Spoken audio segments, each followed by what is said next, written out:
सर्वांना मी हे सांगेन की आज मी नागपूरला आलेली आहे. नीताताई ठाकरे मॅडमजींनी इथे खूप सुंदर पिंक रन ही ठेवलेली आहे.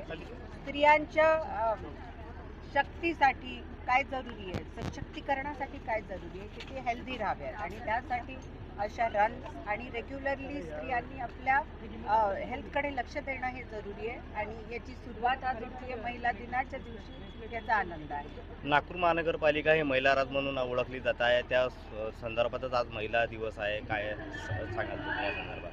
नागपूर महानगरपालिकेत तर महिला पूर्णपणे आपल्याला दिसून येतील आणि याचा आनंद आहे की स्त्री शक्ती आज ॲडमिनिस्ट्रेशनमध्ये शासनात भरभरून पार्टिसिपेशन आहे त्यांचं आणि त्याचमुळे प्रत्येक स्त्रीला एक आवाज मिळालेला आहे आणि पुढेही स्त्रियांचा आवाज ऐकला जाईल, यामुळे याचा आनंद.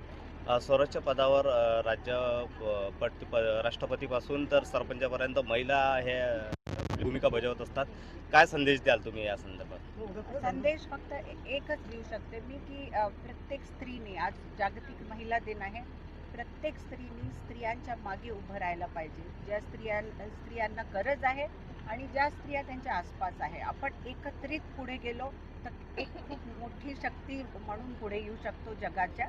तर एकत्रितपणा नको सोडायला आणि एकमेकांची साथ द्यायला नको सोडायला. आणि दुसरी गोष्ट, स्वतःकडे लक्ष द्या, कुटुंबाकडे लक्ष द्या आणि एक सशक्त स्त्री म्हणून पुढे आलात तर देशाचं पण खूप भलं होईल. आज शेवटचा प्रश्न, आज मॅच आहे तर काय भारत जिंकणार आणि पूर्ण जनता भारतात बरोबर आहे आणि आमचे विशेष टीम इंडिया बरोबर आहे.